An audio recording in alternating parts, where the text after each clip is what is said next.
Yoni Channel. Baiklah teman-teman, perkenalkan saya Sofia Yuni Putri dengan NIM 181404020. Baiklah teman-teman, pada video kali ini Sofia akan menyampaikan beberapa hal yang berkaitan dengan micro teaching pada semester 6 ini yang diampu oleh Ibu Nita Putri Utami, yang dimana Sofia akan menyampaikan beberapa hal. Yang pertama, seperti ilmu apa saja sih yang Sofia dapatkan setelah belajar micro teaching ini.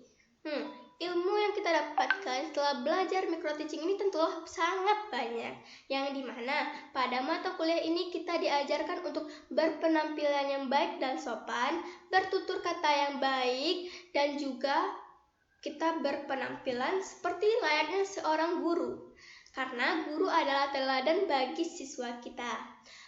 Tentu juga pada mata kuliah ini kita diajarkan untuk merancang susunan pembelajaran atau yang dimana RPP untuk kita ajarkan nantinya kepada peserta didik kita, sehingga nantinya terciptalah dan tercapailah tujuan pembelajaran yang kita harapkan. Yang dimana juga pada mata kuliah ini kita diajarkan untuk menyusun rangkaian kegiatan pembelajaran yang sistematis, rapi, menarik, dan juga nyaman untuk kita lakukan dan kita ajarkan kepada siswa kita. Pada mata kuliah ini, seperti yang kita ketahui bahwa seorang guru itu adalah teladan bagi siswanya, sehingga guru haruslah bertutur kata yang baik, berpenampilan yang sopan, dan juga harus membuat diri kita ini lebih baik dari sebelumnya. Dan juga ilmu yang dapat saya ambil dari setelah belajar micro teaching ini, saya menjadi tahu bahwa kita itu harus bertutur kata yang baik, memanggil siswa kita dengan panggilan yang sopan, panggilan yang baik, dan dimana kita ketahui juga bahwa panggilan itu adalah doa, sehingga kita nantinya bisa mendoakan siswa kita itu menjadi sukses dan juga bisa menjadi penerus kita atau penerus menjadi generasi yang baik. Sehingga jika saat kita memanggil siswa kita, maka kita harus memanggilnya dengan panggilan sopan, seperti kita memanggilnya sayang, memanggilnya dengan Ananda. Kita tidak boleh memanggilnya dengan menyebutkan kata kalian, itu tidak boleh pada saat kita mengajar di kelas atau dimanapun. Kita tidak boleh mengatakan kalian itu kepada siswa kita. Itu adalah contoh dari seorang guru yang baik dan juga profesional. Sehingga jika kita memanggil siswa kita itu dengan sebutan yang baik, itu seperti kata sayang, pada sebutan Ananda, maka itu akan tercipta emosi dari siswa itu, emosi yang baik, seperti misalnya ada rasa percaya dirinya, rasa senang terhadap kita, rasa nyaman, dan juga rasa dia tuh mau belajar dengan kita dan tidak takut dengan pembelajaran yang kita ajarkan. Selanjutnya ada juga ilmu yang Sofia dapatkan setelah belajar micro teaching ini. Nah, yang pertama kita masuk dulu ke kegiatan pendahuluan. Seperti yang biasanya kita lakukan saat di sekolah, kegiatan pendahuluan itu ada seperti salam, doa, absen. Itu bisa kita terapkan pada saat mengajar. Nanti saat mengajar, saat kegiatan pendahuluan kita mengucapkan salam dulu, lalu berdoa dengan siswa, dan juga mengambil absen, sehingga juga bisa nantinya menanyakan tanggal, kabar, dan menyiapkan fisik dan psikis siswa kita. Selanjutnya ada juga kegiatannya seperti literasi. Literasinya seperti misalnya kita membacakan Al-Quran, atau siswa kita suruh membaca Al-Quran, dan juga ada nantinya kita lihatkan video, atau bisa juga literasinya dengan membaca buku. Selanjutnya kita masuk ke orientasi. Orientasi adalah kegiatan kita menanyakan kepada siswa kita hal-hal yang berkaitan dengan pembelajaran kita seperti hari ini. Misalnya saat sebelumnya kita menampilkan sebuah video, lalu kita tanyakan kepada siswa kita apa kaitannya dengan pembelajaran kita hari ini. Begitu. Selanjutnya juga ada contoh yang lain, misalnya seperti kita kan tadi ada literasi membaca Al-Quran. Kita suruh siswa kita untuk membaca Al-Quran dengan terjemahannya, lalu kita tanyakan apa kaitannya dengan pembelajaran kita hari ini. Ada juga apersepsi. Apersepsi itu adalah kegiatan kita mereview pembelajaran sebelumnya dan juga kita kaitkan dengan pembelajaran kita hari ini. Dan selanjutnya juga ada kita sebagai seorang guru, kita harus harus menyampaikan apa tujuan pembelajaran kita pada hari ini sehingga nantinya siswa mampu untuk mencapai tujuan pembelajaran tersebut dengan pendekatan dengan pengajaran yang kita lakukan. Selanjutnya kita masuk ke kegiatan inti. Biasanya Sofia saat belajar micro teaching dengan membuat video pembelajaran biasanya menggunakan pendekatan saintifik. Pendekatan saintifik ini yang dimana nanti siswa akan bisa menemukan sendiri dan juga bisa mengkomunikasikannya sehingga nantinya tujuan pembelajaran kita itu akan tercapai. Seperti yang kita ketahui bahwa pendekatan saintifik itu menggunakan 5M. Kegiatan 5M. Yang pertama ada mengamati, lalu menanya, lalu memperoleh informasi, yang keempat mengasosiasikan, dan kelima adalah mengkomunikasikan apa yang telah diamati tadi, apa yang telah diperoleh dari kegiatan-kegiatan yang telah dirancang dengan menggunakan pendekatan saintifik. Yang dimana kita saat sekarang itu kan menggunakan kurikulum 2013. Kurikulum 2013 itu lebih mengutamakan siswa yang aktif. Nanti jika saat kita melakukan pembelajaran, kita harus memusatkan perhatian kepada siswa dengan siswa itu lebih aktif dari sebelumnya, dan juga nanti guru menjadi fasilitator dan juga menjadi tempat bertanya bagi siswa jika siswa tidak mengerti. Ada juga kita sebagai seorang guru itu harus memiliki 8 keterampilan saat mengajar. Yang pertama itu kita harus mempunyai keterampilan untuk bertanya. Kita harus pandai bertanya kepada siswa kita. Kita harus membuat siswa kita itu lebih aktif dengan misalnya kita bertanya atau kita memunculkan pertanyaan dari siswa kita. Yang kedua ada keterampilan untuk memberi penguatan. Seperti yang kita ketahui dan juga ada berbagai penelitian, jika kita memberikan penguatan kepada siswa kita, maka siswa kita itu akan lebih aktif, lebih semangat, lebih termotivasi untuk belajar. Sehingga sering-seringlah kita sebagai seorang guru untuk memberikan penguatan pada siswa kita. Penguatan itu bisa berupa apa saja. Kita memberikan senyum, atau kita memberikan tepuk tangan, atau kita memberikan berupa reward seperti hadiah, atau memberi tambahan nilai kepada siswa kita yang lebih aktif atau yang mampu untuk berbicara di depan gitu, supaya nantinya siswa yang lain juga termotivasi untuk bisa ke depan dan juga bisa menyampaikan apa yang telah mereka dapatkan atau yang mereka pikirkan. Selanjutnya ada yang ketiga adalah keterampilan untuk mengadakan variasi. Kita sebagai seorang guru itu kita harus bisa bervariasi untuk mengajarkan atau untuk mencapai tujuan pembelajaran, sehingga kita itu harus mempunyai variasi-variasi untuk membuat siswa kita itu lebih aktif, siswa kita itu lebih mengerti gitu, siswa kita lebih mau belajar kepada kita dan juga termotivasi untuk belajar dengan kita dan menarik gitu, sehingga nantinya siswa mau belajar dengan. Ada yang keempat yaitu adalah keterampilan menjelaskan. Kita sebagai seorang guru harus mampu menjelaskan segala sesuatu dengan kata-kata yang baik, kata-kata yang tersusun rapi, kata-kata yang bermakna jelas dan juga tidak berulang-ulang, sehingga nantinya siswa kita itu menjadi paham dengan apa yang telah kita sampaikan.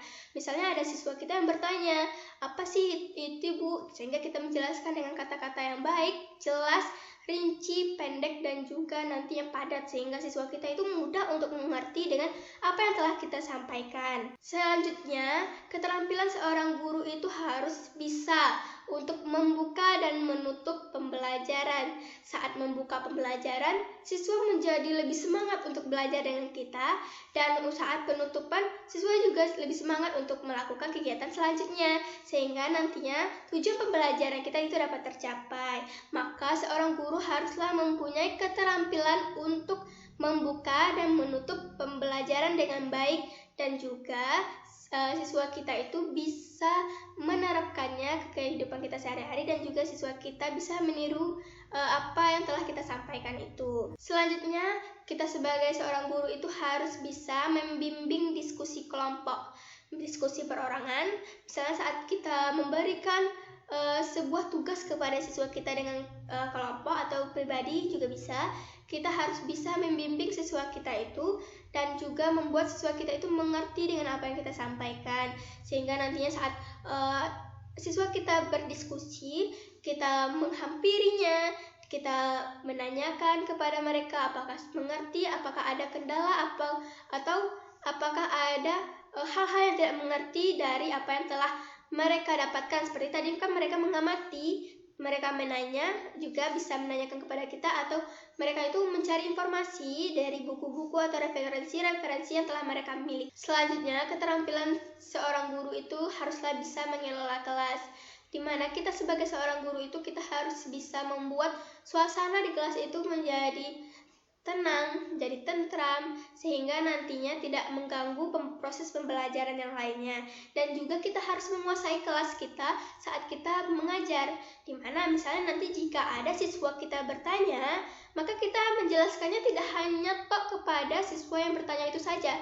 Kita harus menjelaskannya untuk semua siswa kita supaya semuanya itu paham dan juga nanti tujuan pembelajaran dapat tercapai. Selanjutnya ada kegiatan penutup. Kegiatan penutup itu ada berupa meminta kesimpulan kepada siswa kita, sehingga nantinya kita dapat tahu bahwa siswa kita itu telah mencapai tujuan pembelajaran yang telah kita sampaikan pada kegiatan pendahuluan tadi. Selanjutnya ada juga kegiatan evaluasi, yang dimana pada kegiatan evaluasi ini kita bisa memberikan berupa latihan soal, kita memberikan berupa PR kepada siswa kita untuk mengetahui apakah siswa kita itu memang bisa menerapkannya pada kehidupan sehari-hari dan juga menerapkannya kepada soal-soal, sehingga tercapailah tujuan pembelajaran kita yang telah kita sebutkan tadi. Selanjutnya, jangan lupa pula kita sebagai seorang guru untuk menanyakan kepada siswa kita,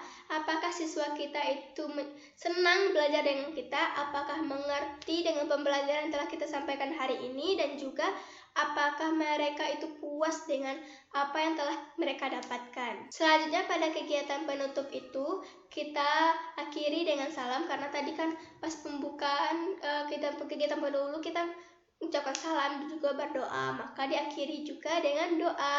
Lalu untuk kegiatan selanjutnya kita menyampaikan apa materi yang akan diajarkan untuk minggu besoknya atau pertemuan besoknya, supaya siswa kita dapat menyiapkan diri mereka, mana tahu mereka membaca dulu di rumah atau mengerjakan latihan-latihan soal, dan juga mencari-cari apa yang dimaksud dengan materi yang akan kita ajarkan minggu besoknya. Nah, dari yang telah Sophia sampaikan tadi, insya Allah nantinya Sophia akan menerapkannya di saat Sophia mengajarkan kepada siswa Sophia di saat PPL atau di saat nanti menjadi seorang guru, baik itu guru di rumah, guru di sekolah, atau guru dimanapun. Dan juga jangan lupa kita harus selalu bertutur kata yang baik, berperilaku yang sopan, berpenampilan yang sopan. Selanjutnya, untuk sikap yang harus kita miliki untuk menjadi seorang guru yang baik itu adalah kita harus bersikap dengan bijak,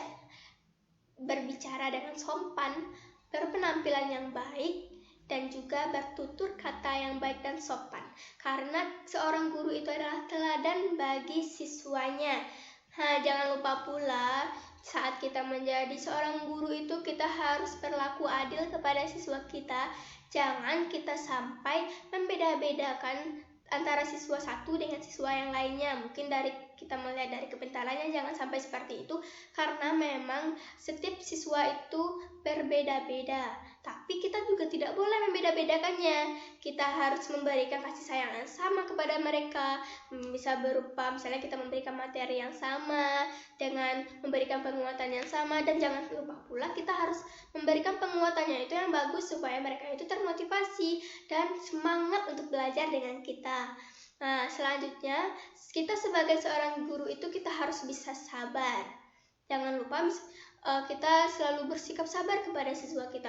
Jangan sampai saat siswa kita bersikap yang misalnya tidak baik kepada kita juga berlaku tidak baik. Jangan sampai seperti itu. Jika mereka berbuat tidak baik kepada kita harus menjelaskan kepada mereka, menasihati mereka, dan sabar dalam mendidik mereka. Selanjutnya, ada sikap kita sebagai seorang guru itu kita harus percaya diri. kita harus percaya kepada siswa kita. Jangan sampai kita meremehkan siswa kita dalam suatu hal.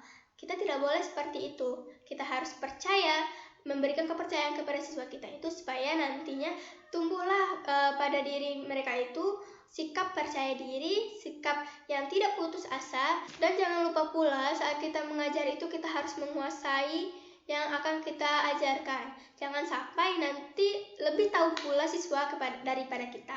Itu kurang baik terlihatnya, karena akan lebih baik, sangatlah baik, dan juga akan menjadi guru yang profesional jika guru itu menguasai pembelajaran yang mereka ajarkan, sehingga nantinya siswa itu bisa paham, bisa senang, bisa nyaman, dan bisa semangat untuk belajar dari kita. Selanjutnya, pesan dan kesan setelah belajar micro teaching dengan Ibu Yunita Putri Utami adalah yang pertama kesan dulu. Kesannya sangat banyak sekali, karena dari pertemuan awal sampai pertemuan akhir kan kita diajarkan untuk bagaimana menjadi seorang guru yang baik dengan kita membuat video-video yang video pembelajaran saat kita mengajar. Maka kita harus membuatnya, dan kesan yang didapatkan saat membuat video pembelajaran memang cukup banyak. Misalnya seperti pada masa sekarang ini kan kita ini online, jadi lebih banyak di rumah, dan juga kita membuat videonya itu di rumah. Sehingga saat membuat video di rumah kita harus mencari juga siswa-siswa kita. Saat membuat video kita mencari 6 siswa, minimal 6 siswa. Dan kesannya saat mencari 6 siswa itu memang agak sulit kan terkadang, karena tetangga-tetangga saya itu kebanyakan adalah anak-anak kecil yang palingan kelas 1, kelas 2 SD. Jadi jarang untuk menemui siswa-siswa yang sesuai dengan kriteria. Seperti misalnya kita harus mengajarkan materi SMP, dengan kita mengajarkannya juga dengan siswa SMP. Jadi itu kendalanya kadang-kadang untuk mencari siswa. Selanjutnya kesannya itu sangat banyak, seperti saat memberikan video pembelajaran kita itu kita harus lebih aktif gitu kan. Jadi memang itulah seorang guru, kalau kita mengajarkan itu memang kita yang lebih aktif supaya nantinya siswa kita itu juga menjadi aktif. Kita harus menyiapkan berbagai hal seperti menyiapkan media, menyiapkan RPP, menyiapkan slide PPT atau slide presentasinya, menyiapkan video, mencari video pembelajaran, mencari ayat Al-Quran yang berkaitan dengan materi yang akan kita ajarkan. Itu memang terkadang ada kendala, tetapi alhamdulillah itu berjalan dengan baik dan itu didapatkan dengan baik pula. Dan juga kesan pada saat membuat video pembelajaran itu, terkadang kalau kita melakukannya di siang hari itu terkadang motor, mobil itu berlalu lalang sehingga membuat bising pada videonya. Itulah kendala saat membuat video pembelajaran itu menjadi yang terkesan pula. Dan terima kasih Ibu karena telah memberikan arahan kepada kami, memberikan kami komentar-komentar yang dimana itu menjadikan kami lebih giat, menjadikan kami lebih berubah untuk menjadi yang lebih baik, dan juga menjadi yang terhebat insya Allah. Dan terima kasih Ibu karena telah memberikan kami berbagai hal, berbagai pengetahuan yang sebelumnya kami tidak ketahui menjadi tahu. Dan pesan selanjutnya, semoga mata kuliah micro teaching ini selalu ada, dan juga micro teaching ini terus berjalan dengan baik dengan dibimbing oleh dosen-dosen yang profesional, sehingga nantinya memang terciptalah guru-guru yang baik. Dan seperti kita diajarkan untuk selalu berbuat yang baik, berperilaku yang baik, dan tidak pernah lelah untuk mengajarkan kita selalu untuk bersikap yang baik, untuk menjadi seorang guru yang baik. Terima kasih.